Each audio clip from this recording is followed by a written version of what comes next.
आजच्या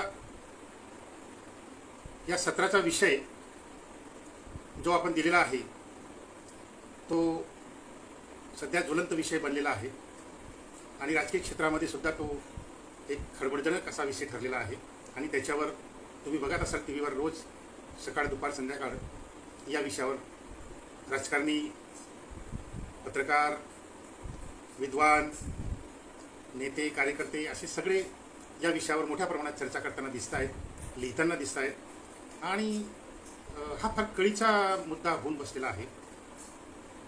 आणि आरक्षणाच्या विषयावर एक वादन संपतं न संपतं तोच दुसरं वादन उभं राहतं, दुसरं संपण्याच्या आत पुन्हा तिसरं उभं राहतं. तर आरक्षणाचा विषय जो आहे हा एवढा वादंगाचा विषय करण्याचा आहे का, हा खरा आता आपला मूलभूत प्रश्न आहे. का वारंवार आरक्षणावर वादंग माजवलं जातं? म्हणजे ज्या उद्देशाने फुले, शाहू, आंबेडकर या तीन महापुरुषांनी ज्या उद्देशाने आरक्षण सुरू केलं, सिद्धांत मांडला, त्याप्रमाणे सुरू केलं, राज्यघटनेमध्ये आल्यामुळे ते सर्वांना मान्य झालं. मग असं काय नेमकं आरक्षणाच्या विषयामध्ये आहे की जेणेकरून वारंवार एकानंतर एक, कधी कधी एकावर एक वादंग माजवलं जातं? तर त्याचं एक सगळ्यात मोठं कारण हे आहे की मुळातच आरक्षण हा विषय जाती व्यवस्थेशी निगडीत आहे. मी याला जाती अंताशी निगडीत असं म्हणणार नाही, पण जाती व्यवस्थेशी निगडीत आहे. तो सुरुवातीला जाती अंतक विषय होता. फुले, शाहू, आंबेडकरांच्या सिद्धांतानुसार तो सुरुवातीच्या काळामध्ये तो जात्यंतक प्रश्न होता, विषय होता. परंतु आपल्या देशातल्या ब्राह्मणी सत्ताधाऱ्यांची एक नेहमी सवय असते, त्यांचा तो एक फार मोठा गुण आहे की अवगुण आहे ते तुम्ही ठरवा आता.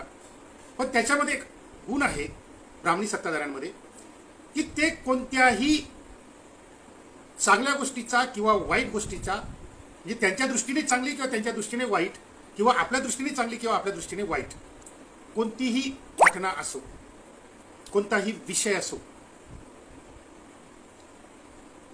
ती घटना किंवा तो विषय ते आपल्याला अनुकूल करून घेतात. आपल्या हितासाठी त्या विषयाचा ते फायदा करून घेतात. आता मगाशी मी म्हटलं की आरक्षण हा जात्यंतक विषय होता आणि तो त्यांच्या दृष्टीने फार वाईट विषय होता.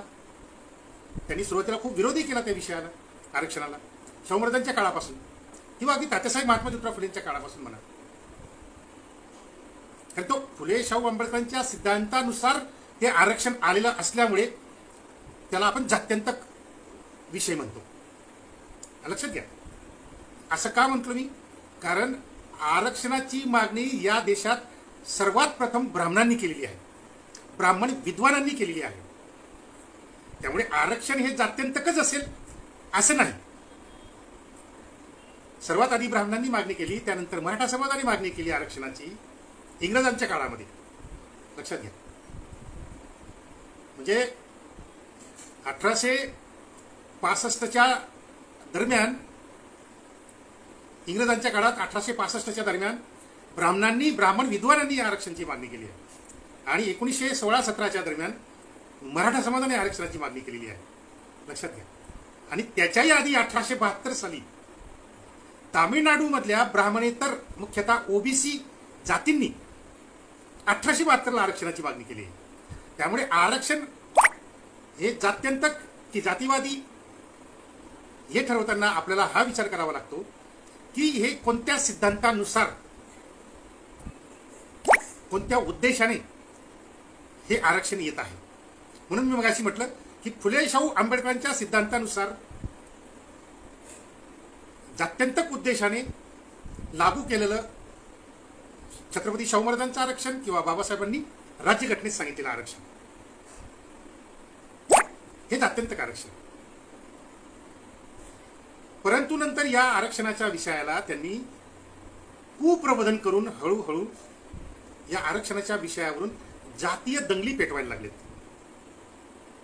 साधारणतः 1970च्या नंतर म्हणजे कर्पूरी ठाकूर साहेबांनी मुख्यमंत्री असताना, बिहारचे मुख्यमंत्री, ओबीसी मुख्यमंत्री, नाभिक समाजाचे, त्यांनी आरक्षण लागू केलं. हॅलो, हां हां बोला. जरा मी मीटिंगमध्ये, तुम्ही जरा 2 तासानंतर किंवा उद्या फोन करा ना. सकाळी 9ला फोन करा. परीक्षा संदर्भात विचारताय ना? हां, मग उद्या. तर याच क्रांतिकारक जात्यंतक आरक्षण विषयाला 1970 नंतर मनुवाद्यांनी, ब्राह्मणवाद्यांनी त्याला जातीवादी स्वरूप देण्याचा प्रयत्न केला आणि ते त्याच्यात यशस्वी होत गेले. 1870 नंतर त्यांनी आरक्षणाच्या विषयावर दंगली पेटवायला सुरुवात केली आणि SC ST यांना आरक्षण मिळतं आणि OBC, मराठा, जाट, पटेल आणि ब्राह्मण या वरच्या जातींना आरक्षण मिळत नाही. आणि म्हणून मग या वरच्या जातींनी मराठा आणि OBC जातींना, जाट, पटेल, क्षत्रिय जातींना, मराठा जातींना त्यांनी आरक्षणाच्या विरोधात भडकवायला सुरुवात केली. आणि अशा प्रकारे आरक्षण विषय जो जात्यंतक होता, क्रांतिकारी विषय होता, त्याला त्यांनी जातीवादाकडे वळवायला सुरुवात केली आणि आरक्षणाच्या विषयावर दंगली पेटवून जाती व्यवस्था अजून अधिक कशी मजबूत होईल याचा त्यांनी प्रयत्न सुरू केला. आणि नंतर मग पुढे मंडल आयोग येतो. मंडल आयोगालाही त्यांनी उघडपणे, सरळपणे, समोरासमोर येऊन मंडल आयोगाला विरोध कोणीच करू शकलं नाही. लक्षात घ्या, कारण तोपर्यंत ओबीसीची जागृती दिवसेंदिवस वाढत होती. त्यामुळे मंडल आयोगाला विरोध करणं म्हणजे कालेलकर आयोगाला ते विरोध करू शकले. कालेलकर आयोग दडपून टाकला. तर त्यावेळेस ओबीसीची जागृती तेवढी फारशी परिणामकारक नव्हती. परंतु 1970 नंतर म्हणजे 1967 सालापासून ओबीसीची जागृती एवढी वाढली की अनेक राज्यांमध्ये ओबीसी मुख्यमंत्री व्हायला लागलेत. समाजवादी पक्षाच्या माध्यमातून, तामिळनाडूच्या DMK पक्षाच्या माध्यमातून आणि नाईलाजास्तव काही राज्यांमध्ये काँग्रेसच्या माध्यमातून ओबीसी मुख्यमंत्री यायला लागलेत. कारण ओबीसी जागृतीचा तो परिणाम होता. हा लक्षात घ्या मुद्दा. म्हणून ओबीसीची जागृती बघतात त्यांना ओबीसीना सरळ सरळ विरोध करता येत नव्हतं. म्हणून मग मंडल आयोगाला ते सरळ विरोध करू शकले नाही. परंतु मंडल आयोग लागू करण्याची वेळ आपल्यावर येऊ नये म्हणून त्यांनी मग पहिल्यांदा त्यांनी जनता पक्षाचं सरकार पाडलं. तिथे ते यशस्वी झालेत. आणि पुन्हा 10 वर्षानंतर जनता दलाचं सरकार त्यांनी पाडलं. आणि केवळ सरकार पाडून भागणार नव्हतं, कारण जनता दल सरकारने मंडल आयोगाची एक शिफारस लागू केलेली होती. त्यामुळे केवळ सरकार पाडून उपयोग नव्हतं. म्हणून मग मंडल आयोगाला दडपण्यासाठी त्यांनी मग राम मंदिराचं सांस्कृतिक आंदोलन उभं केलं. एक मुद्दा आपण नेहमी लक्षात ठेवला पाहिजे की जाती व्यवस्थेच्या संघर्षामध्ये, महत्वाचा मुद्दा आहे, जाती व्यवस्थेच्या संघर्षामध्ये ब्राह्मणवादी शक्तीकडून सामाजिक किंवा राजकीय विरोध होत नाही. महत्वाचा मुद्दा लक्षात घ्या. जाती व्यवस्थेच्या संघर्षामध्ये ब्राह्मणवादी शक्तीकडून सामाजिक व राजकीय शस्त्र ते उगारत नाहीत, तर ते सांस्कृतिक संघर्षाचं शस्त्र उगारतात. लक्षात घ्या. म्हणजे मंडल आयोगाला जर सरळ त्यांनी विरोध केला असता तर तो सामाजिक विरोध झाला असता. लक्षात घ्या. पण त्यांनी तसं केलं नाही. त्यांनी काय केलं? मंडल आयोगाला दडपण्यासाठी सांस्कृतिक संघर्ष सुरू केला राम मंदिराच्या नावाने. आणि सांस्कृतिक संघर्ष म्हणजे नेमकी काय भानगड आहे हे फुले शाहू आंबेडकरवादी नेत्यांना माहीत नाही, त्यांच्या पक्षांनाही माहीत नाही, त्यांच्या विद्वानांनाही माहीत नाही, समाजवाद्यांना काही माहीत असण्याचा प्रश्नच उद्भवत नाही. कम्युनिस्ट तर किस गली में गलबला, त्याच्याजवळ तर असा विषय काढणं सुद्धा महापाप. त्यामुळे संघ भाजपा ही शक्ती जी आहे तिला मोकळं रान मिळालं, कुरण मिळालं की सांस्कृतिक संघर्ष उभा केला की त्यांचं यश 100% निश्चित आणि आपला पराभव निश्चित.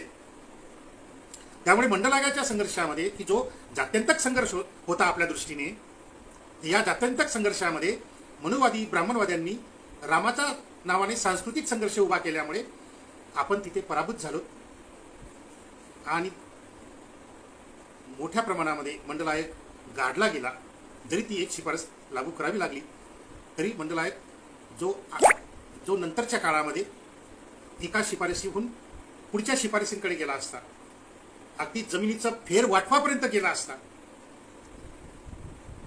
आणि उद्योगधंद्याच्या विकेंद्रीपर्यंत गेला असता, हे सगळे मंडल आयोगाची शिफारशी आहे. तर तिथपर्यंत मंडल आयोग गेला नाही, हा पराभव आहे. आणि जी काही ती एक छोटीशी शिफारस मिळाली राखीव 27% राखीव जागांची, ती असं समजा की ती बॅलन्स म्हणून मिळाली, बॅलन्स ठेवावा म्हणून मिळाली, लक्षात घ्या. पण जी ओबीसीची जागृती मंडल आयोगाच्या नावाने होणार होती ती तेवढ्या प्रमाणात झाली नाही. आणि जी बी काही थोडंफार ओबीसी जागृती झाली ती पण संघ भाजपने कॅश केली, काँग्रेस शिवसेनेने कॅश केली, नंतर राष्ट्रवादी काँग्रेसने कॅश केली. ही सगळी जागृती त्यांनी कॅश केली. म्हणजे मंडल आयोगाच्या आंदोलनामधून ज्या प्रामाणिक कार्यकर्त्यांनी आंदोलनं केली, जी गल्लीबोळातली कार्यकर्ते, बघा गल्लीबोळातल्या कार्यकर्त्यांनी मंडल आयोगाचं आंदोलन उभं केलं आहे, नेत्यांनी नव्हे. हा मुद्दा लक्षात घ्या. तर या मंडल आयोगाच्या आंदोलनातून पुढे जर आपल्याला मोठ्या प्रमाणात यश मिळालं असतं तर मंडल आयोगाचं आंदोलन मोठं झालं असतं, त्याच्यातून खरेखुरे प्रामाणिक ओबीसी नेते निर्माण झाले असते, लक्षात घ्या. आणि खरेखुरे प्रामाणिक ओबीसी नेते म्हणजे कर्पूरी ठाकूर साहेब किंवा तामिळनाडूमधले सगळे ओबीसी नेते, स्वामी पेरेरांपासून तर करुणानिधींपर्यंत सगळे असे सगळे प्रामाणिक ओबीसी नेते निर्माण झाले असते. आणि संपूर्ण देशामध्ये ज्याप्रमाणे आज तामिळनाडूमध्ये ओबीसीचं राज्य आहे आणि तिथे तामिळनाडूमध्ये कुठल्याही ब्राह्मणी शक्तींना, कुठल्याही ब्राह्मणी संघटनेला आणि कुठल्याही ब्राह्मणी पक्षाला प्रवेश नाही तामिळनाडूत. का तर तिथल्या तामिळनाडूच्या ओबीसींनी सांस्कृतिक संघर्षातून आपलं संघटन उभं केलं, पक्ष उभा केला आणि आज तिथे सांस्कृतिक पायावर आज तिथे त्यांची राजकीय आणि आर्थिक आणि सामाजिक ताकद एवढी मोठी आहे की तिथे संघ भाजपा, काँग्रेस, ही विश्व हिंदू परिषद, बजरंग दल वगैरे वगैरे तिथं तामिळनाडूमध्ये कोणालाही प्रवेश नाही. आणि जाती दंगल म्हणून तर औषधाला नाहीये, ना हिंदू मुस्लिम दंगल ना दलित सवर्ण दंगल. आणि याचं एकमेव कारण तात्यासाहेब महात्मा ज्योतिराव फुलेंनी सांगितलेला सांस्कृतिक संघर्ष हा फक्त तामिळनाडूच्या ओबीसींनी अनुसरला आणि बाकीच्या सगळ्या फुलेशाह आंबेडकर नेत्यांनी, समाजवादी नेत्यांनी तो सांस्कृतिक संघर्ष केलाच नाही, कारण त्यांना तो माहितीच नाही झाला, समजलाच नाही. आणि मग फक्त राजकीय संघर्ष आणि सामाजिक संघर्ष, सामाजिक संघर्षातून राखीव जागा सारखा लाभ होतो, राखीव जागा मिळतात सामाजिक संघर्षातून. आणि राजकीय संघर्षातून आमदारकी मिळते, खासदारकी मिळते, नगरसेवक पद मिळतं, मंत्री मिळतं, खासदार होतात, मंत्री होतात. हा हे राजकीय संघर्षातून मिळतं. सामाजिक संघर्षातून आरक्षण मिळतं. परंतु सांस्कृतिक संघर्षातून तामिळनाडू सारखी भक्कम आणि मजबूत सत्ता मिळते की ज्याच्यामुळे सामाजिक, राजकीय, आर्थिक हा सगळा लाभ होतो. आणि ब्राह्मणवाद, जवळजवळ ब्राह्मणवाद मृतवत होतो. मी मृतवत होता असं म्हणतोय. तामिळनाडूतून जाती व्यवस्था नष्ट झालेली नाही, लक्षात घ्या. पण सांस्कृतिक संघर्षातून त्यांनी जेवढं बी काही अचिव्हमेंट केलेलं आहे ते निश्चितच क्रांतिकारक आहे. आणि संपूर्ण भारताला आणि संपूर्ण भारतातल्या फुलेशाह आंबेडकरी नेत्यांना, मग ते बहुजनवादी असतील, फुलेवादी असतील, आंबेडकरवादी असतील, या सगळ्यांसाठी तामिळनाडूचे ओबीसी हे आदर्श आहेत. त्यांच्यापासूनच धडा घेऊन तुम्ही शिकलात तर पुढे जाऊ शकाल, नाही तर पुन्हा मग राजकीयमध्ये आणि सामाजिकमध्ये आणि राखीव जागांमध्ये गुरफटत राहणार. तर असा सांस्कृतिक संघर्ष भारतात कुठेही झाला नाही. वास्तविक उत्तर प्रदेशमध्ये फार मोठी संधी चालून आली होती जेव्हा संघ भाजपने राम मंदिराचं सांस्कृतिक हत्यार काढलं, राम मंदिराचं हत्यार. त्यावेळेस उत्तर प्रदेशमधल्या कांशीराम साहेब, मायावती, लालू, मुलायम यांना त्या सांस्कृतिक युद्धामध्ये उतरून रामाच्या विरोधात शंभूक एकलव्य करण्याचं शस्त्र उभारता आलं असतं, उभं करता आलं असतं संघ भाजपच्या विरोधामध्ये. मग सांस्कृतिक संघर्षामध्ये आपण उतरलो असं त्याचा अर्थ झाला असता. पण राम मंदिर आंदोलनाच्या विरोधात कांशीराम साहेब कधीच बोलले नाहीत, मायावतीजी कधीच बोलले नाहीत, लालू मुलायमचा काही बोलण्याचा प्रश्नच नाही, कारण ते तर समाजवादी चळवळीतून आलेले, ते काही फुलेशाह आंबेडकरवादी चळवळीतून आलेले नव्हते. लालू मुलायम, लोहिया वगैरे, लोहिया समाजवादी राजकारणातून आलेले, त्यामुळे त्यांना ते माहितच नाही सांस्कृतिक संघर्ष काय भानगड आहे. पण किमान फुलेशाह आंबेडकरवादी म्हणवणारे जे नेते आहेत कांशीराम साहेबांसारखे, यांच्यासाठी ती फार मोठी संधी होती. रामाच्या सांस्कृतिक शस्त्राच्या विरोधात शंभू एकलव्यकरणाचं शस्त्र हातात घेणं आणि संघ भाजपच्या विरोधात लढणं ही फार मोठी संधी होती बहुजन समाज पक्षाच्या दृष्टीने, पण त्यांनी ते केलं नाही आणि परिणाम माहीत झाला तुम्हाला. आता बहुजन समाज पक्षाने कांचीराम साहेबांनी असा सांस्कृतिक संघर्ष न केल्यामुळे आज बहुजन समाज पक्ष एका ब्राह्मणाच्या ताब्यात गेलेला आहे. मिश्रा नावाच्या ब्राह्मणाच्या ताब्यात पूर्ण बहुजन समाज पक्ष त्याच्या खिशात गेलेला आहे आणि शून्यावर आलेला आहे. आता तर मायनसमध्ये आहे. तीच गोष्ट लालू मुलायमची, त्यांनी सांस्कृतिक संघर्ष केला नाही. तो करणं त्यांच्याकडनं अपेक्षित बी नव्हतं, कारण ते समाजवादी चळवळीतून आले होते.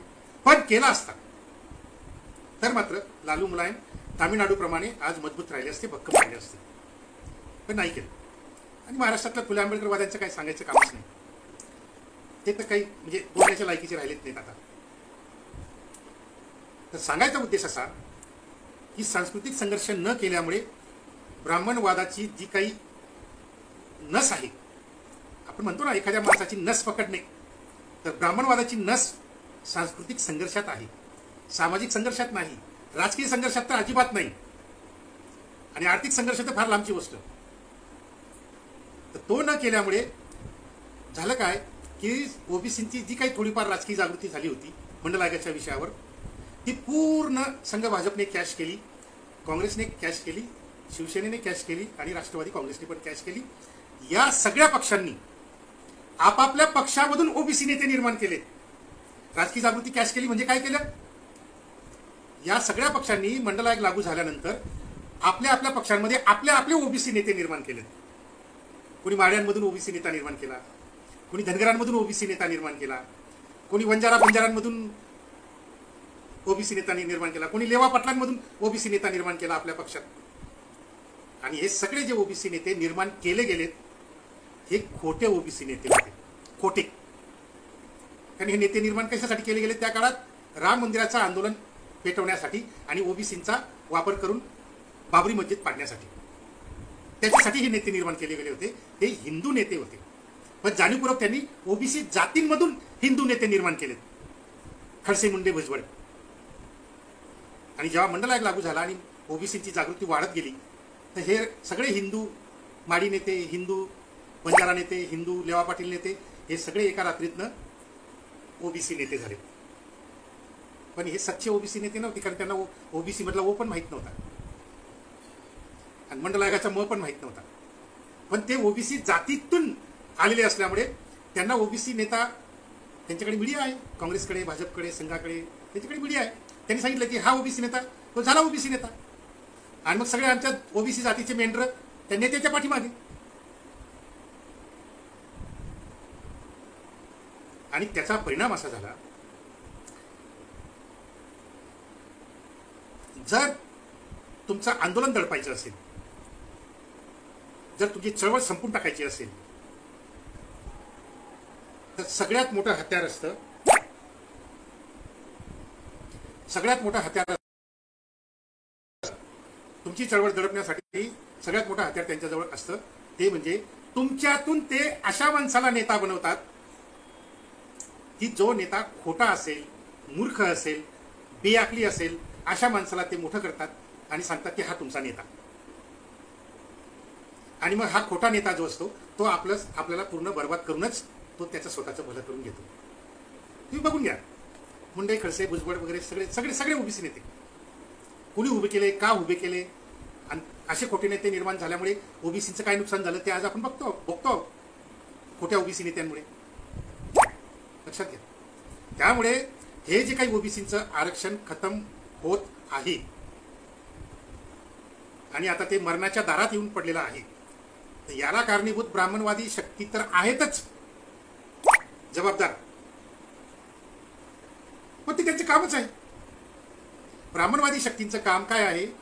तुमची चळवळ खतम करणे, तुमचं बलस्थाने नष्ट करणे, हे त्यांचे कामच आहे. ते उघड शत्रू आहेत. पण हे शत्रू तुम्हाला का घाबरत नाहीत? आज आपण म्हणतो अरे 52% ओबीसी, साथीला SC ST, जोडीला मुसलमान, पण 85%चा आकडा जातो. मग 85% या जातीविरोधी शक्तीला हे 3.5% मुठभर जातीवादी लोक, मनुवादी लोक, ब्राह्मणवादी लोक का घाबरत नाहीत आणि ते का धडाधड निर्णय घेतात तुमच्या आरक्षणाच्या विरोधात, तुमच्या विरोधात का निर्णय घेतात धडाधड, का घाबरत नाहीत ते? तर त्याचं सगळ्यात मोठं कारण हे आहे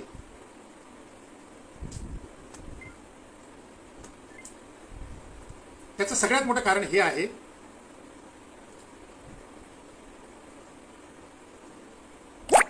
की तुमच्याच जातीतून, तुमच्याच समाजातून मनुवादी लोकांनी दलाल निर्माण केलेले आहेत, एजंट निर्माण केलेले आहेत आणि ते संख्येने जास्त आहे. आता मी तुम्हाला उदाहरण देतो की चला बाबा ओबीसी चळवळ कोण करताय, एक 7-8 नावं डोळ्यासमोर येतात, एक 7-8 नावं डोळ्यासमोर येतात महाराष्ट्रात, किंवा हे 7-8 लोक प्रामाणिकपणे ओबीसी चळवळ राबवत आहेत. अगदीच काही लोकांनी जर आकडे टाकले त्याच्यात तर अजून 20 जातील, 25 जातील, 50 पर्यंत जाईल, अगदी 100 पर्यंत समजा. गल्ली बोळातले सगळे कार्यकर्त्यांची गिनती जर केली तर 100च्या वर ओबीसी कार्यकर्ते प्रामाणिकपणे काम करणारे जे आहेत ते 100च्या वर नाहीत, लक्षात घ्या. आणि अगदी जातवर म्हटले तर माळी जातीमध्ये 2-4, धनगर जातीमध्ये 2-4, बंजारा जातीमध्ये 2-4, प्रत्येक जातीत 2-4, 2-4, 5-5, 6-6, याच्या पलीकडे प्रामाणिक कार्यकर्त्यांची संख्या जात नाही.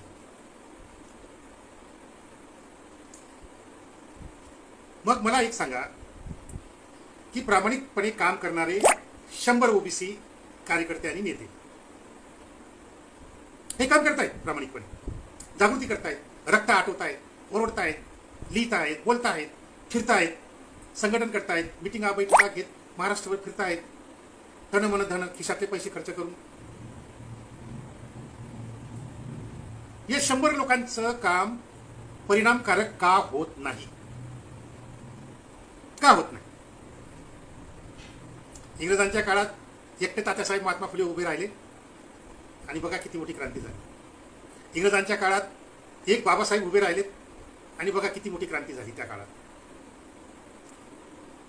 आता ही संख्या वाढत वाढत आता आपण 100 वर आणली समजा, की 100 प्रामाणिक ओबीसी कार्यकर्ते काम करतायत. तर एक तात्यासाहेब, एक बाबासाहेब आणि आता 100. आता काही लोक भावनिक असतात आपल्याकडे, ते असं काही म्हटलं की लगेच प्रश्न उपस्थित करतात, अहो तुम्ही कुठं तात्यासाहेबांची बरोबरी करतात, तुम्ही कुठे बाबासाहेबांची बरोबरी करतात? आपल्याकडे भावनिक लोक खूप आहेत, त्यांच्या दृष्टीने तात्यासाहेब, बाबासाहेब म्हणजे देवच, आणि मग देवाशी कोण बरोबरी करेल? तर असं हा मुद्दा चुकीचा आहे. त्या काळामध्ये तात्यासाहेब महात्मा ज्योतिराव फुले कार्यकर्तेच होते. ते काही वरून आकाशातून आले होते का, चंद्रावरून आले होते का? ते तुमच्या माझ्यासारखे जोडी टाकून काम करत होते. तीच बाबासाहेबांची पण गोष्ट. त्यामुळे बरोबरी करण्याचा प्रश्नच उद्भवत नाही.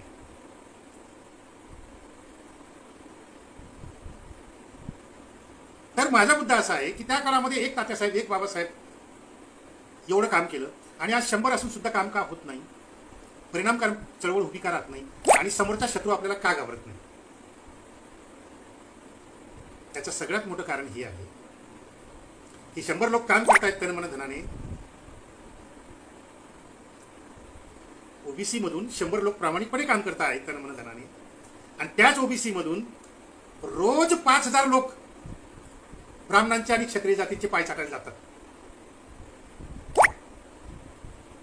इकडे 100 लोक काम करतात आणि तिकडे 5000 लोक त्या ब्राह्मण नेत्यांच्या पायावर आणि मराठा नेत्यांच्या पायावर डोकं ठेवायला जातात. मग मला सांगा की हे ब्राह्मणवादी शत्रू आपल्याला घाबरतील कसं काय? प्रामाणिकपणे काम करणारे 100, पण दलाली आणि एजंटगिरी करणारे 5000. तिकडे कोणी फडणवीसची दलाली करतोय, कोणी पवार साहेबांची दलाली करतो आहे, कोणी उद्धव ठाकरेंची एजंटगिरी करतो आहे, आणि संख्येने थोडे धाडके नाही आहेत, ते हजारोच्या संख्येत आहेत दलाली करणारे.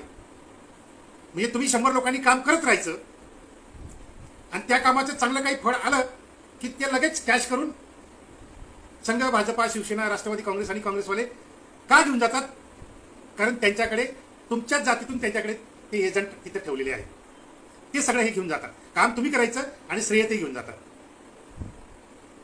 आता बघा, मगाशी परवा एका विद्वानाने पत्रक काढलं, म्हणजे मी हे जे एजंट आहेत हे केवळ राजकीय नाही आहेत, राजकीय ओबीसी नेते एजंट आहेतच, परंतु साहित्यिक, विद्वान, लेखक, भाषण करणारे, फरडे वक्ते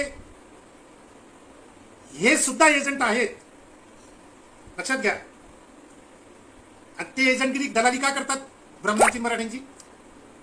कुठेतरी आपल्या एखाद्या पुस्तकाला पुरस्कार मिळेल, कुठे एखाद्या शासनाचं एखादं महामंडळ मिळेल, कुठेतरी एखाद्या विधान परिषदेची मागच्या दारून आमदार होण्याची एखाद्या संधी मिळून जाईल. यासाठी हे तमाम बहुजनांमधले, ओबीसी मधले, SC ST मधले हे सगळे तमाम विद्वान, साहित्यिक, लेखक आणि त्याच्या जोडीला मग हे राजकीय नेते, अगदी नगरसेवक पासून तर आमदार, खासदार, मंत्र्यांपर्यंतची ही सगळी हजारोंची झुंड दलालांची ही रोज हजारोच्या संख्येने कुणी शरद पवारांकडे, कुणी फडणवीसांकडे, कुणी उद्धव ठाकरेंकडे, कुणी अशोक चव्हाणकडे, पृथ्वीराज चव्हाणकडे, ही ओबीसी मधली हजारोंची झुंड दलाली करण्यासाठी या सगळ्या मराठा ब्राह्मणांच्या घरी रोज पाणी भरते, रोज पाणी भरते. ते पाणी तुम्ही निर्माण केलेलं आहे तुमच्या चळवळीतून. तुम्ही निर्माण केलेलं पाणी, तुम्ही निर्माण केलेलं काम, त्याचं सगळं श्रेय, ते सगळं पाणी, हे सगळे तुमच्यातले जे एजंट आहेत ओबीसी नेते, हे सगळे एजंट, विद्वान वगैरे सगळे, हे सगळे मराठ्यांच्या घरात आणि ब्राह्मणांच्या घरात जाऊन तिथे टाकून येतात, तिथं देऊन येतात.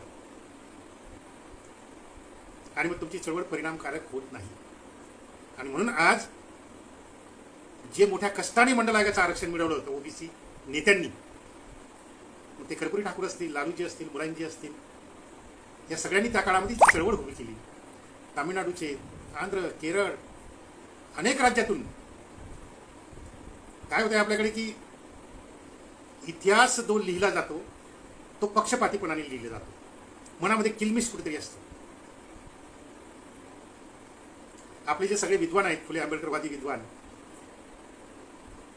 हे जर बहुजन समाज पक्षाबद्दल लिहायला बसले ना, इथं क्लिअरली सांगतात ते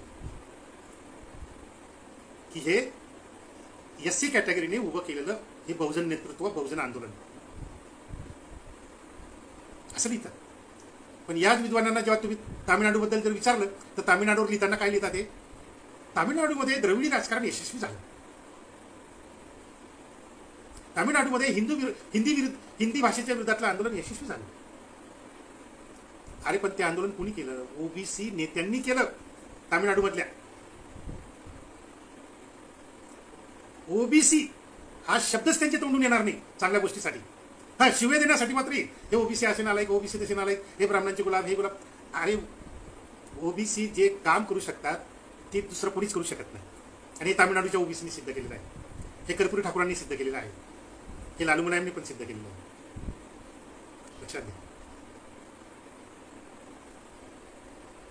तर कुठली कॅटेगरी कुठे कुठे क्रांतिकारक काम करू शकते, तिची सामर्थ्य स्थळे काय आहेत, तिची शक्ती स्थळे काय आहेत, हे शोधून मग त्या कॅटेगरीला सहकार्य करणे, मदत करणे, ते राहिलं बाजूला. त्याने शिव्या देत बसतात ओबीसींना. याच ओबीसींनी 1951 साली SC ST ओबीसींचं आरक्षण वाचवलेलं आहे. SCचं पण STचं पण अखिल भारतीय आरक्षण जे 1951 साली सुप्रीम कोर्टाच्या एका आदेशाने नष्ट होऊन गेलं होतं, संपून टाकलं होतं. SC आणि STचं आरक्षण ते तामिळनाडूच्या ओबीसीने आंदोलन केलं म्हणून ते आरक्षण परत आलं 1951 साली. जे बाबासाहेबांनी दिलेलं होतं ते ओबीसींनी परत आणलं, वाचवलं. ते ही ताकद असते ओबीसींची. तर सांगायचा उद्देश असा की उघड शत्रू कोण आणि छुपा शत्रू कोण हे आपण लगेच ओळखलं पाहिजे. उघड शत्रू संघ भाजपा, RSS, काँग्रेस, राष्ट्रवादी, शिवसेना हे सगळे पक्ष आहेत. हे सगळे जातीवादी पक्ष आहेत, ब्राह्मणवादी पक्ष आहेत आणि क्षत्रियवादी पक्ष आहेत. त्यामुळे ते जाती व्यवस्थावादी आहेत, जाती व्यवस्थेचं समर्थन करणारे आहेत. जे बाबासाहेबांनी सांगितलं घटनेच्या आपलं रायटिंग अँड स्पीचच्या 5व्या खंडात पान नंबर 112 बाबासाहेबांनी ही स्पष्ट अशी विभागणी केलेली आहे की ब्राह्मण, क्षत्रिय, वैश्य जातीतून आलेल्या वर्णातून आलेल्या जाती, ब्राह्मण, क्षत्रिय, वैश्य वर्णातून आलेल्या जाती. तर ब्राह्मण वर्णातून कुठली जात आली? ब्राह्मण. क्षत्रिय वर्णातून कोणत्या जाती आल्या? जाट, पटेल, मराठा, रेड्डी वगैरे, ठाकूर, राजपूत वगैरे. आणि वैश्य वर्णातून निघालेल्या जाती म्हणजे या सगळ्या आजच्या पण या जाती, बजाज वगैरे, हे सगळे अंबानी, अदानी. हे उघडपणे ब्राह्मण, क्षत्रिय, वैश्य जाती या उघडपणे जाती व्यवस्था समर्थक आहेत आणि शूद्र, अतिशूद्र म्हणजे OBC, SC, ST, NT, VJNT या जाती विरोधी शक्ती आहेत. ही स्पष्ट विभागणी बाबासाहेबांनी केली. पण आमचे अनेक आंबेडकरवादी विद्वान हे सगळं विसरून जातात, बाबासाहेबांनाच नाकारतात आणि क्षत्रिय जातीला गोळा करून आणतात आणि सांगतात की हे शूद्र आहेत. तेच राखीव जागेला विरोध करतात आणि तेच तुमचं प्रमोशन मधलं आरक्षण बंद पाडतात. आणि तरी तुम्ही म्हणतात नाही नाही ते शूद्र आहेत, त्यांना तुम्ही घ्या ओबीसी मध्ये. एवढा बाबासाहेबांनी एवढं स्पष्टपणे सांगून गेल्यानंतरही पुन्हा पुन्हा वारंवार तोच मूर्खपणा करायचा आणि चळवळीमध्ये विचका करायचा. हे ठरलेल्या गोष्टी स्वतः वाचत नाहीत, दुसऱ्यांनी कोणी वाचलं असेल तर समजून घेत नाहीत आणि फेसबुक व्हॉट्सअपवर चिवडत बसतात दिवसभर. तोच गुवाडी तीच काडी चिवडत बसा.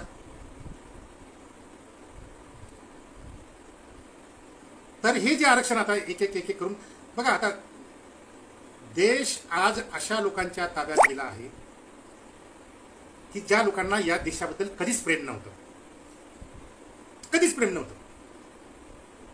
त्याचा पूर्ण 5-6 हजार वर्षाचा इतिहास बघा, त्यांनी या देशावर कधीच प्रेम केलं नाही. त्यांनी फक्त आपल्या वंशावर प्रेम केलं. आर्यवंश हे ब्राह्मण नाव सुद्धा उसनवार आहे, ते आपल्याकडून घेतलंय त्यांनी. हे ब्राह्मण नाव आपल्याकडून त्यांनी चोरलेलं आहे.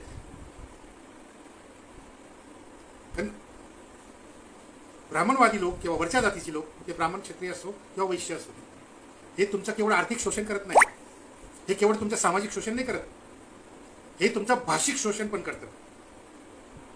आणि तुम्ही जे शब्द, वजनदार शब्द जे निर्माण केलेले असतात, तुम्ही तुमच्या कामातून, तुमच्या चळवळीतून, तुमच्या व्यवहारातून जे तुम्ही वजनदार शब्द निर्माण केलेले असतात, ते शब्द पण ते चोरतात आणि ते स्वतःसाठी वापरायला लागून जातात आणि तुम्हाला त्या शब्दांपासून वंचित करतात. तर त्याच्यातला एक शब्द हा ब्राह्मण आहे. रावणाला ब्राह्मण काय म्हणतात? रावण तर राक्षस होता. तर तो ब्राह्मण शब्दाचं जे मूळ आहे ते म्हणजे ब्रह्मन. आणि हे ब्रह्मन शब्द जो आहे तो सिंधू संस्कृतीतून आलेला आहे, की जो आमच्या पूर्वजांनी निर्माण केलेला आहे. तर तो ब्रह्मन शब्द जेव्हा तो वजनदार झाला समाजामध्ये, पुरुष सत्ताक व्यवस्था आल्यानंतर ब्रह्मन शब्द हा वजनदार शब्द झाला, प्रतिष्ठेचा शब्द झाला.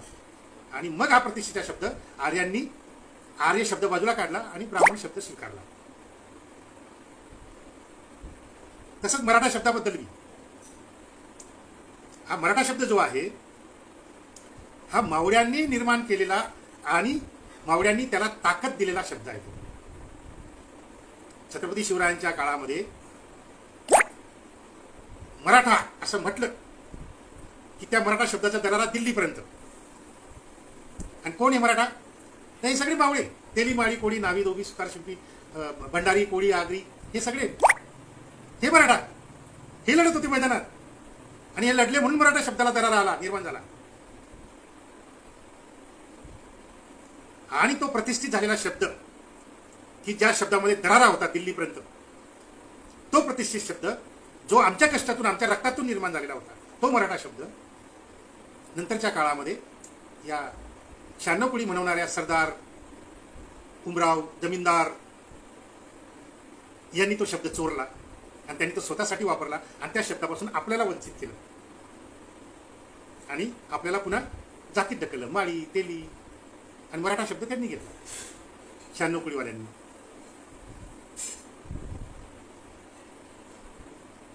तर ते भाषिक शोषण करतात, ब्राह्मणही आणि क्षत्रिय पण. आणि अशा सगळ्या शोषणामधून भाषिक शोषण, सांस्कृतिक शोषण, सामाजिक शोषण, या तुमच्या सगळ्या चळवळी ते खतम करतात. तुमच्या सगळ्या मिळालेल्या संध्या, सवलती सगळ्या खतम करतात.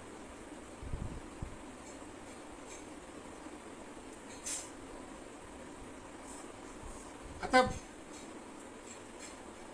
ओबीसीच्या दृष्टीने सुप्रीम कोर्टाकडून एक चांगला निर्णय आला होता. त्यांनी मराठा आरक्षण नाकारलं आणि ओबीसी आरक्षण वाचवलं सुप्रीम कोर्टाने. तो एक चांगला निर्णय आलेला होता. पण काय हा निर्णय संविधानानुसार आला का? मी तुम्हाला मागे बोललो की त्यांच्या सोयीचं असेल तर ते वापरतात. लक्षात घ्या. बघा, राजस्थानमध्ये जाट म्हणजे इकडे मराठा, तसे तिकडे जाट. राजस्थानमध्ये जाट समाजाला ओबीसी आरक्षण मिळालं. लक्षात घ्या मी काय म्हणतो ते. जाट समाजाला ओबीसी आरक्षण मिळालं कारण तिथे ओबीसी जागृत नाही. तिथला ओबीसी राजकारणामध्ये गुरफटलेला आहे. एक माळी मुख्यमंत्री केला ते सगळे ओबीसी कोण्या खुशाल. मग त्याला सामाजिक चळवळ माहित नाही, सांस्कृतिकचा तर काही संबंधच नाही, जागृती नाही, फक्त राजकीय जागृती. आणि ती राजकीय जागृती काही कामाची नसते. ती राजकीय जागृती म्हणजे दलाली करण्यासाठी असते, प्रस्थापित पक्षांमध्ये जाऊन. आणि त्यामुळे राजस्थानमध्ये जाट समाज ओबीसी मध्ये घुसला आणि आज तेथे जाट समाज ओबीसीचं सगळं आरक्षण फस्त करतोय. शिपायाची नोकरी मिळायला मोतात खऱ्या ओबीसींना, आणि हे जाट खोटे ओबीसी हे सगळं आरक्षण पळवून येत आहेत, कारण तिथे ओबीसीची जागृती नाही. पण हरियाणा, लगेच आपण बाजूच्याच राज्यात आलो, हरियाणामध्ये ओबीसी जागृती आहे थोडीफार, त्यामुळे तिथं हरियाणामध्ये जाटांना आरक्षण नाही मिळालं. आणि त्याच्यापेक्षा जास्त जागृती महाराष्ट्रामध्ये आहे ओबीसीची. लक्षात घ्या. ओबीसीची वाढती जागृती बघता महाराष्ट्रामधल्या ओबीसीच्या विरोधात ते निकाल देऊ शकले नाही त्यावेळेस. लक्षात घ्या. आणि तुमचं आरक्षण त्यांनी वाचवलं क्षत्रियांपासून. परंतु तुम्हाला ते एक दिलं आणि दुसरं लगेच काढून घेतलं. Promotion in reservation. आणि आता पुन्हा हे राजकीय आरक्षण 5-6 जिल्ह्यांमधलं, आता ते वाढत जाईल प्रमाण. किती बारीक बारीक मुद्दे लक्षात घ्या. छोटे छोटे मुद्दे ते वापरून घेतात आरक्षण नष्ट करण्यासाठी. काय मुद्दा होता हा? महाराष्ट्रातले जे 5 जिल्हे आहेत, यवतमाळ, नंदुरबार, ठाणे,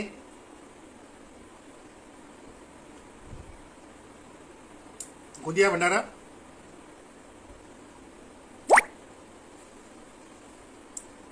तर या 5 जिल्ह्यांमध्ये आदिवासी बहुल असल्यामुळे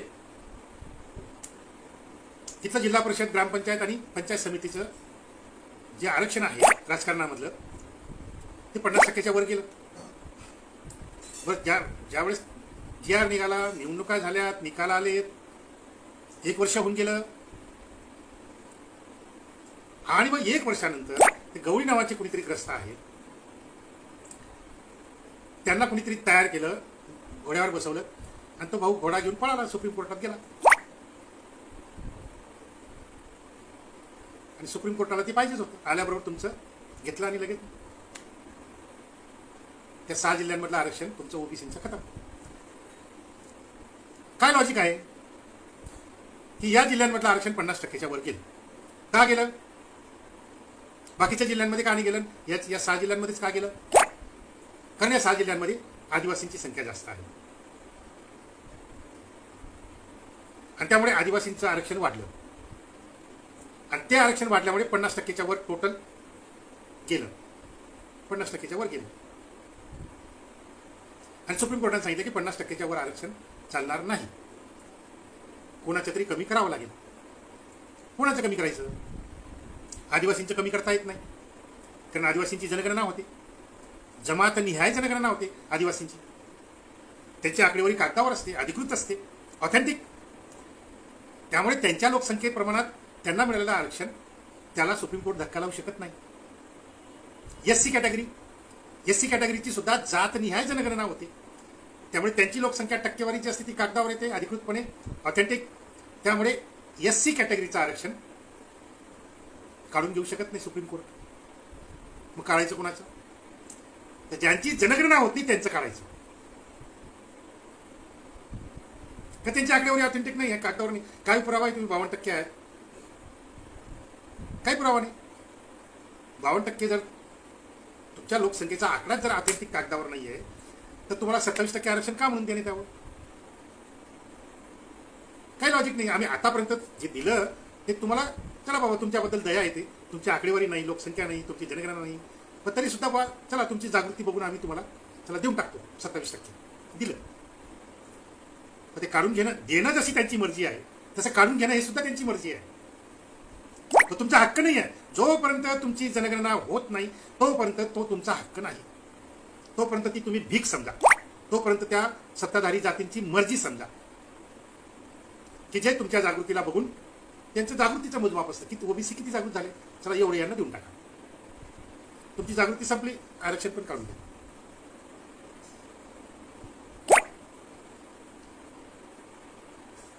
तर ओबीसींची जनगणना नसल्यामुळे, आकडेवारी नसल्यामुळे सुप्रीम कोर्टाने सांगितलं की हे ओबीसींचं त्यांची आकडेवारी नाही, टक्केवारी नाही, काही ऑथेंटिक डेटा नाही, काढून टाका. आणि त्याच्या आधी एका राधाकृष्णन नावाच्या कृष्णमूर्ती नावाच्या एका माणसाने सुप्रीम कोर्टात तो गेला होता. तर तोही निकाल नंतर आला. आणि त्या निकालाप्रमाणे त्यांनी काय सांगितलं की प्रत्येक जिल्ह्यामध्ये सर्वेक्षण सॅम्पल सर्वे केला पाहिजे आणि त्या जिल्ह्याचा सर्वे करून मग त्या जिल्ह्यामध्ये एससीना किती आरक्षण, एसटीना किती आरक्षण, ओबीसीला किती आरक्षण हे त्या जिल्ह्यामध्ये गोळा झालेल्या डेटावर आधारित हे आरक्षण दिलं पाहिजे असं सुप्रीम कोर्टाने सांगितलं. आणि गवळीच्या PIL प्रमाणे जो निकाल आला त्या निकालाप्रमाणे ओबीसीचं आरक्षण या 7 जिल्ह्यांमधलं खतम. हा निकाल केव्हा आला? फडणवीस साहेबांच्या काळामध्ये. फडणवीस साहेब मुख्यमंत्री होते. काय केलं फडणवीस साहेबांनी? वास्तविक फडणवीस साहेब हे जर खरोखर त्यांना ओबीसीची कळकळ असती, अर्थात ती नव्हतीच, आजही नाही आहे, त्या काळामध्ये तर फडणवीस साहेबांच्या डोक्यावर मराठा आरक्षणचं भूत सवार होतं. मराठा शब्दाशिवाय त्यांना दुसरा शब्द कुठलाही येत नव्हता. रोज सकाळ दुपार संध्याकाळ उठून मराठा आरक्षण, मराठा आरक्षण, मराठा मोर्चे, क्रांती मोर्चे, ठोक मोर्चे, एक मराठा लाख मराठा, हे दिवसभर फडणवीस साहेब त्या काळामध्ये त्यांच्या डोक्यावरती भूत होतं मराठा आरक्षणचं. ओबीसी शब्द उच्चारला तर ते कुठलं ओबीसी, काय ओबीसी माहितच नाही. त्यामुळे सुप्रीम कोर्टाचा एवढा मोठा निर्णय आला आरक्षण नष्ट करणारा, फडणवीस साहेबांनी त्या मुद्द्याकडे लक्ष दिलं नाही, कारण त्यांना माहितच नाही. आणि डोक्यावर ते आरक्षणाचं भूत, मराठा आरक्षणचं, ओबीसीकडे बघायला वेळ आहे कुठं? जर फडणवीस साहेबांना ओबीसीची खरी कळकळ राहिली असती तर सुप्रीम कोर्टाचा निकाल आल्याबरोबर फडणवीस साहेबांनी केंद्र सरकारला शिफारस केली असती की आमच्या महाराष्ट्रामध्ये ओबीसीचं आरक्षण धोक्यात आलं आहे कारण त्यांची जनगणना नाही. तर आता जी जनगणना होणार आहे 1921ची, त्या जनगणनेमध्ये ओबीसीची राष्ट्रीय जनगणना करा, जातनीय आहे, की ज्याच्यामुळे महाराष्ट्रातलं आणि पूर्ण देशातल्या ओबीसीचं आरक्षण सुरक्षित राहील. अशी शिफारस फडणवीस साहेबांनी मुख्यमंत्री म्हणून केंद्र शासनाकडे, भाजपच्या केंद्रीय शासनाकडे करायला पाहिजे होती. पण सगळ्यांना माहिती आहे की संघ भाजपा हा ओबीसीचा शत्रू नंबर 1, आणि त्यालाच लागून एकाच नाण्याची दुसरी बाजू, दुसरा शत्रू आहे काँग्रेस, राष्ट्रवादी काँग्रेस, शिवसेना. हे एकाच नाण्याचे 3-4 बाजू आहेत. हे 4 पक्ष म्हणजे एकाच नाण्याचे 4 बाजू आहेत असं समजा. आतापर्यंत नाण्याला 2च बाजू होत्या, आता एकाच नाण्याला 4 बाजू आहेत. आणि कोणी कमी नाही, कोणी जास्त नाही. ओबीसीच्या विरोधामध्ये हे 4ही पक्ष सारखेच शत्रू आहेत. त्या कोणी कमी नाही, कोणी जास्त नाही, लक्षात घ्या. त्यामुळे फडणवीस साहेबांच्याही काळात ओबीसीसाठी आरक्षण वाचवण्यासाठी त्यांनी काही प्रयत्न केला नाही. आणि नंतर पुन्हा निवडणुका आल्या आणि पेशव्यांचं राज्य गेलं आणि मराठ्यांचं राज्य आलं. महाराष्ट्र विकास आघाडीच्या पक्षांचं सरकार म्हणजे काय, महाविकास आघाडी म्हणजे काय, मराठ्यांचं. नावाला एक ब्राह्मण बसून दिलेलं आहे मुख्यमंत्री. राज्यकारभार तर सगळे मराठीच बघताय. सगळी महत्वाची खाती तर मराठा समाजाकडेच आहे. राज्य मराठ्यांचंच आहे. मंत्रिमंडळाच्या बैठकीत बोलू देत नाहीत SC ST आणि ओबीसी नेत्यांना. झाला परवाचा किस्सा सगळ्यांना माहीत झाला, लपून नाही राहिला. परवाच्या बैठकीमध्ये रिझर्वेशन इन प्रमोशन या मुद्द्यावर नितीन राऊत वगैरे वगैरे सगळी मंडळी मंत्रिमंडळामध्ये त्यांनी मुद्दा उपस्थित केला. मुद्दा उपस्थित केल्याबरोबर सगळे मराठा मंत्री तुटून पडले नितीन राऊतांवर आणि एससी मंत्र्यांवर आणि ओबीसी मंत्र्यांवर, आणि त्यांना बोलू दिलं नाही. आणि म्हणून मग उद्धव ठाकरे दुसऱ्या दिवशी पवार साहेबांकडे ती तक्रार घेऊन गेलेत की तुमच्या राष्ट्रवादी काँग्रेसचे मराठा मंत्री हे मंत्रिमंडळाच्या बैठकीमध्ये दबंगगिरी करतात. सोप्या भाषेत सांगायचं तर गुंडगिरी करतात.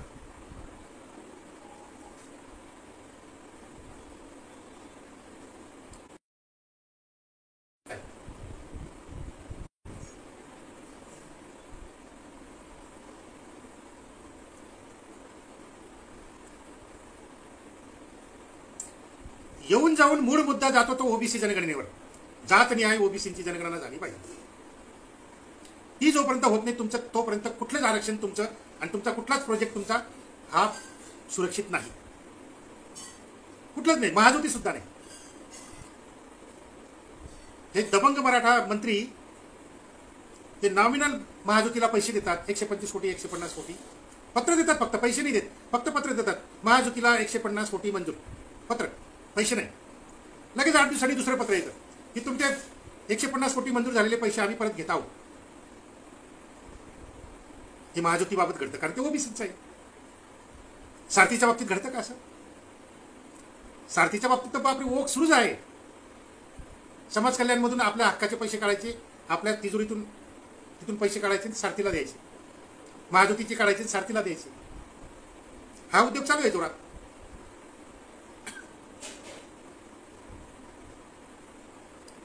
तर हे तुमची ओबीसींची एवढी जागृती असून सुद्धा आणि तुमच्याकडे 100च्या वर प्रामाणिक जीवनदानी कार्यकर्ते ओबीसीचे काम करत असताना या मुठभर दबंग नेत्यांची दादागिरी का चालते? पेशव्यांची दबंगिरी, मराठ्यांची दबंगिरी का चालते मंत्रिमंडळातली? तर त्याचं कारण हे आहे की प्रामाणिक काम करणारे 100च आहेत आणि तिथं दलाली एजंटगिरी करण्यासाठी जाणारे आमच्यातले हजारो आहेत. हे खरे शत्रू आहेत आपले, हे खरे शत्रू आहेत आपले. या सगळ्या एजंट आणि दलालांनी एक दिवस जरी जाणं बंद केलं फडणवीसांच्या दारावर, शरद पवारांच्या दारावर आणि चव्हाणांच्या दारावर, फक्त एक दिवस बंद ठरवून, काँग्रेस, राष्ट्रवादी काँग्रेस, भाजप, शिवसेनेमधल्या सगळ्या ओबीसी कार्यकर्त्यांनी आणि ओबीसी नेत्यांनी जर असं एक दिवस असं ठरवलं की आज आपण यांच्याकडे जायचंच नाही, असं दुसरं ठरवा, फक्त पत्रकार परिषद घेऊन.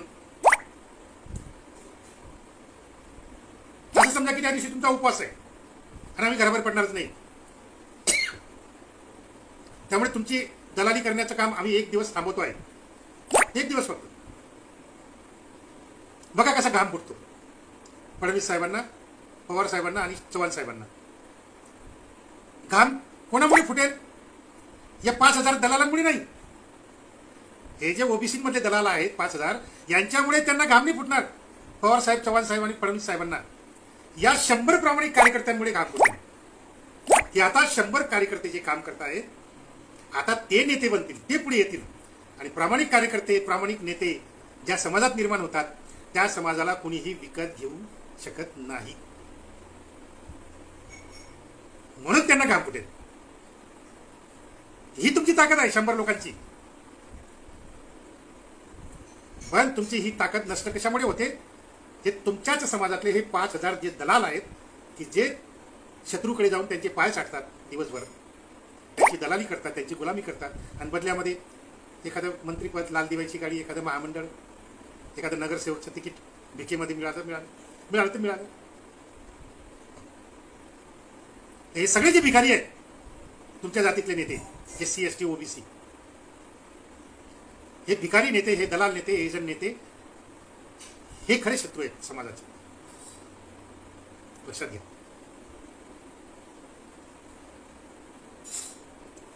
जोपर्यंत आपण योग्य दिशेने चळवळ नेत नाहीत, आणि याच्यासाठी तुमच्या समोर खूप मोठा आदर्श आहे, जिता जागता आदर्श तुमच्या समोर आहे, आणि तो म्हणजे तामिळनाडूचा आदर्श.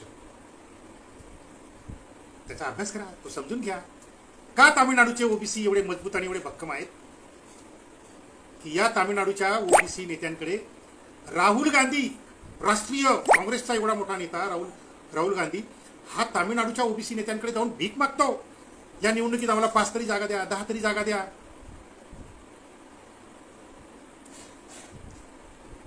भाजपचे नेते भीक मागायला जातात डीएमके पक्षाकडे, ओबीसी पक्षाकडे, की आम्हाला यावेळी 10 तरी जागा द्या. ओबीसीकडे भीक मागतात ब्राह्मण आणि मराठे तामिळनाडूमध्ये जाऊन. एवढा जिता जागता आदर्श तुमच्या समोर आहे, तर ते समजून घ्या का ताकदवान झाले तामिळनाडूचे ओबीसी.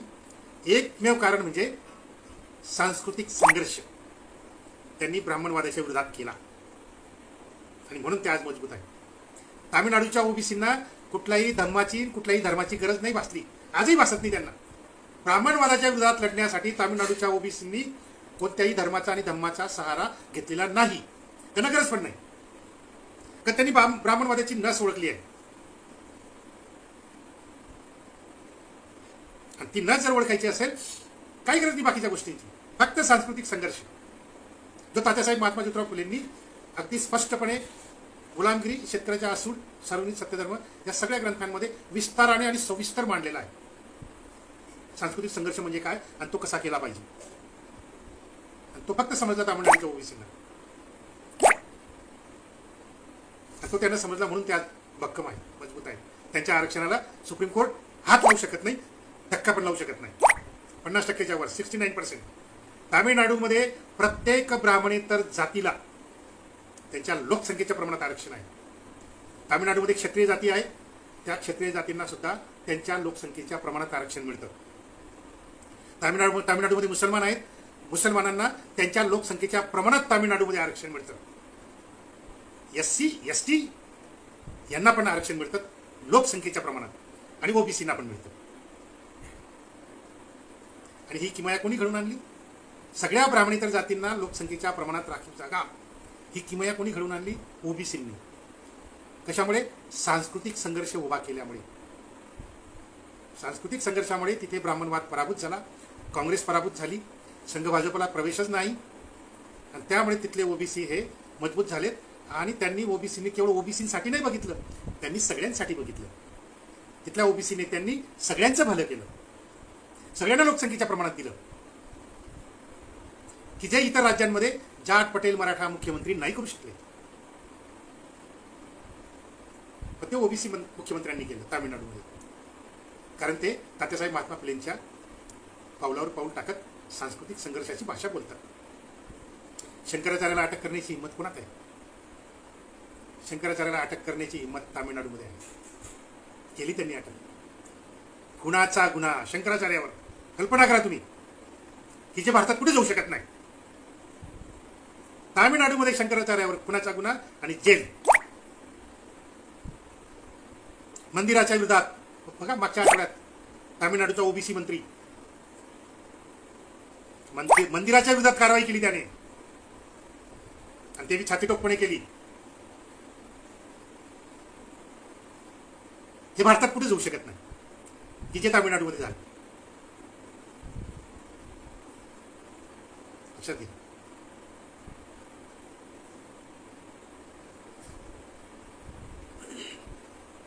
एक वर्षापूर्वी ब्राह्मणवाद्यांनी ते अधूनमधून आजमावतात की ओबीसी खरोखर जागृत आहेत की झोपले आहेत, ते जागृत आहेत की झोपले आहेत, ते आजमावतात अधूनमधून. तर गेल्या वर्षी तामिळनाडूमध्ये स्वामी पेरियारांचा पुतळा कुणीतरी विद्रूप केला. आता पुतळा विद्रूप करण्याची संस्कृती आपल्याकडे आहे ब्राह्मणवाद्यांमध्ये. असं एकही राज्य नाही की ज्या राज्यामध्ये बाबासाहेब आंबेडकरांच्या पुतळ्याची विटंबना केली नसेल. हजारो वेळा झालेली आहे. असं एकही शहर नाही की जिथं बाबासाहेबांच्या पुतळ्याची विटंबना झाली नाही. सगळ्या शहरांमध्ये झालेली आहे, आणि ते बी हजारो वेळा झालेली आहे. पण आपल्याकडे बाबासाहेबांच्या पुतळ्याची विटंबना झाली तर आपण काय करतो? लगेच रस्त्यावर उतरतो, रस्ता रोको, गाड्या रोको, एसट्या जाळा, हे करा ते करा, जमाबंदी, ट्रॅफिक बंदी, नंतर मग लाठीमार, गोळीबार, आणि मग आपले 10 लोक मेले, 15 लोक मेले, लगेच दुसऱ्या दिवशी बातमी. हे करतो आपण बाबासाहेबांच्या पुतळ्याची विटंबना झाल्यानंतर. तामिळनाडूचे ओबीसी असा उद्योग करत नाही. पुतळा विटंबना झाल्यानंतर तामिळनाडूचे ओबीसी असा उद्योग करत नाहीत. ते आंदोलन करत नाहीत, काय करतात ते? गेल्या वर्षी त्यांनी ते दाखवून दिलं की पुतळा विटंबना झाल्यानंतर नेमकं काय करायचं हे तामिळनाडूच्या ओबीसीने शिकवलं सगळ्या भारताला. पण आपण शिकत नाही, त्याला काय करणार? स्वामी पेरियार यांच्या पुतळ्याची विटंबना झाल्यानंतर कुठेही आंदोलन झालं नाही. पण तामिळनाडूच्या ओबीसीने फक्त एक छोटंसं काम केलं. काय काम केलं? त्या ओबीसीने एकच काम केलं की रस्त्यावर 5-5, 10-10च्या झुंडीने उभं राहायचं आणि ब्राह्मण दिसला की ठोकायचा, ब्राह्मण दिसला की ठोकायचा. त्या दिवशी त्यांनी दिवसभरात 100 ब्राह्मण ठोकून काढले. त्याच्यानंतर आजपर्यंत स्वामी पेरियार यांच्या पुतळ्याकडे वर नजर करून बघण्याची हिंमत नाही ब्राह्मणांची.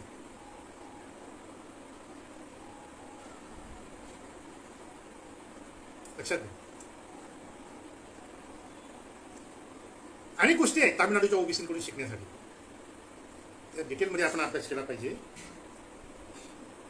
तामिळनाडूच्या ओबीसीने नेमकं काय केलं आणि तात्यासाहेब महात्मा ज्योतिराव फुलेंनी सांस्कृतिक संघर्ष सांगितला म्हणजे नेमकं काय सांगितलं तो समजून घेतला पाहिजे. आणि आत्ताच्या संदर्भामध्ये आपल्याला जर ब्राह्मणवादाला पराभूत करायचं असेल तर याच्याशिवाय दुसरा मार्गच नाहीये. दुसरा मार्गच नाहीये. आपण जे जे काही मार्ग अवलंबलेले आहेत मधल्या 70 वर्षाच्या काळामध्ये ते सगळे फेल गेलेले आहेत. ब्राह्मणवाद दिवसेंदिवस डोक्यावर बसतो आहे. तो आज देशाचा सर्वंकष सत्ताधारी होऊन बसलेला आहे. 70 वर्षात काय होतं त्यांच्या बाजूने? काहीच नव्हतं. तुमच्या बाजूने राज्यघटना, तुमच्या बाजूने सर्व कायदे, तुमच्या बाजूने आरक्षण, तुमच्या बाजूने सगळ्या सवलती, एवढं सगळं तुमच्या बाजूने असून सुद्धा ज्याच्याजवळ काहीच नाही ते आज सर्वंकष सत्ताधारी होऊन बसलेले आहेत. मुठभर ब्राह्मण, मुठभर. तुम्ही 85% आरक्षण, संविधान आमच्या बापाने दिलं. आणि तुम्ही काय केलं? बापाने दिलं बरोबर आहे. तुम्ही काय केलं 70 वर्षात? ब्राह्मणांना डोक्यावर बसवलं. चुकीचे आंदोलन करून, चुकीचे मुद्दे पुढे आणून. ते तामिळनाडूच्या ओबीसीचे मुद्दे बघा ना, त्यांनी काय काय मुद्दे पुढे आणले आणि ते कसे त्याच्यात विजयी झाले. आणि आज तिथे कसा ब्राह्मणवाद पराभूत झालेला आहे जरा बघा की. पण ओबीसीबद्दल इतका प्रचंड द्वेष आमच्या फुले आंबेडकरवादी विद्वानांच्या मनामध्ये, प्रचंड ओबीसीबद्दल द्वेष. काय ते ओबीसीचं वाचायचं? काय समजतं त्या ओबीसींना? काय त्या ओबीसीचं भाषण ऐकायचं? त्यांना काय समजतं?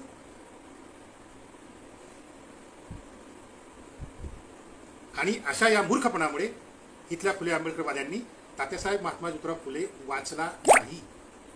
त्यामुळे इथल्या फुले आंबेडकरवाद्यांना सांस्कृतिक संघर्ष समजला नाही. आणि चुकीच्या मुद्द्यांवर 70 वर्षापासून काम करतायत की ज्याच्या परिणामी आज ब्राह्मणवाद डोक्यावर येऊन बसलाय आणि मजबूतपणे येऊन बसलाय.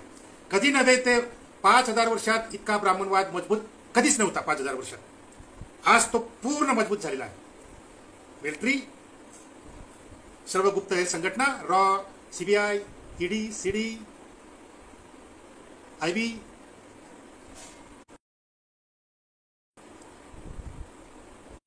मला वाटतं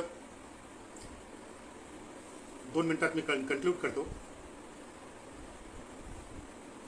आज जो तुम्ही विषय दिला होता ते ओबीसीचे आरक्षणाचे मारेकरी कोण, तर मी तुम्हाला स्पष्टपणे सांगितलं की भूगोल शत्रू जे आहेत ते तर मारेकरी आहेतच आपले. संघ भाजपांचा ब्राह्मणवाद, काँग्रेस राष्ट्रवादी काँग्रेसचा मराठावाद आणि शिवसेनेचा तोही ब्राह्मणवादच आहे. हे उघड शत्रू आहेत आपले. पण या ब्राह्मणवादी आणि मराठावादी पक्षामध्ये जे आपले दलाल एजंट, आपले लोक जे काम करतात हे पण आपले शत्रू आहेत. आस्तीनीतले निखारे आहेत आपले ओबीसी नेते. यांना तुम्ही जोपर्यंत बाजूला काढत नाही, यांना जोपर्यंत तुम्ही हुगडा नागडा करत नाही, तोपर्यंत ओबीसी समाजाला खरे नेते कोण आणि खोटे नेते कोण हे दिसणार नाही, समजणार नाही. तुम्हाला बोलावं लागेल. कसं बोलू? माझ्या जातीचा नेता आहे त्याच्या विरोधात मी कसं बोलू? असं तात्यासाहेबांनी कधी केलं? असं तात्यासाहेबांनी तर मित्रांचं नाव घेऊन सुद्धा, मित्र जर चुकला असेल तर मित्राचं नाव घेऊन त्याच्या विरोधात बोलायचे. बघा तुम्ही सगळे अखंड भालेरावांच्या विरोधात बोललेले आहेत, ते लोखंडेच्या विरोधात बोललेले आहेत, ते गंगाराम म्हस्के नावाचा मराठा सत्यशोधकमध्ये होता, त्याला किती झापलंय मराठा नेत्याला तात्यासाहेबांनी. आणि तो खासा मराठा म्हणवणारा परिशिष्ट वाचा जरा, तिथं किती झापलंय त्या मराठ्याला. तर तात्यासाहेब कधी भीडभाड ठेवत नव्हते. हा आपला आणि तो दुसरा असं नाही. जो चुकला तो चुकला, त्याला त्याच्या विरोधात तुम्ही बोललंच पाहिजे आणि नाव घेऊन बोललं पाहिजे. मोगम बोलून उपयोग नाही. आमचे नेते नालायक आहेत असं मोगम बोलून चालणार नाही. नाव घ्या की हे मुंडे खडसे भुजबळांमुळे हे नुकसान झालंय आपलं, असं नाव घ्या. तर लोकांना समजेल की हे नालायक आहेत आणि यांच्यामुळे आपलं ओबीसीचं नुकसान झालेलं आहे. भीडभाड ठेवू नका. हाही चांगला तोही चांगला, हाही माझा तोही माझा, कशी चळवळ चालेल आणि कसं लोकांना खरं कळेल.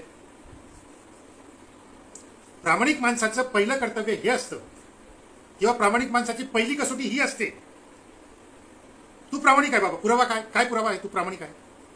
तर सगळ्यात मोठा पुरावा हा असतो की प्रामाणिक माणसाने अप्रामाणिक माणसाचं नाव उघड केलं पाहिजे, तर तो प्रामाणिक खरा. मोगम बोलणारा माणूस प्रामाणिक नाही, लक्षात घ्या. मोगम बोलणारा माणूस प्रामाणिक नाही, तो सुद्धा अप्रामाणिक आणि तो सुद्धा नालायकच. समाजामध्ये काम करणारा जर एखादा माणूस खरोखर प्रामाणिक जर असेल तर त्याने सर्वात आधी अप्रामाणिक माणसांची नावं उघड केली पाहिजे, त्यांना नागडं केलं पाहिजे समाजासमोर की बघा ह्या नालायकाने असं असं काम केलेलं आहे, हा खोटा ओबीसी नेता आहे, असं सांगितलं पाहिजे नाव घेऊन. तर समाजाची चळवळ उभी राहते. नाही तर तुम्ही उभी करण्याचं काम करा, ती चळवळ नष्ट करण्याचं काम तुमचेच ते दलाल नेते करतात, तुमच्या जातीतले दलाल एजंट भडवेगिरी करणारे. ही गोष्ट, हा मुद्दा लक्षात घ्या. म्हणून ओबीसीचं आरक्षण नष्ट होत आहे आणि हे खरे मारेकरी आहेत आमचे, हे तुम्ही समजून घ्या.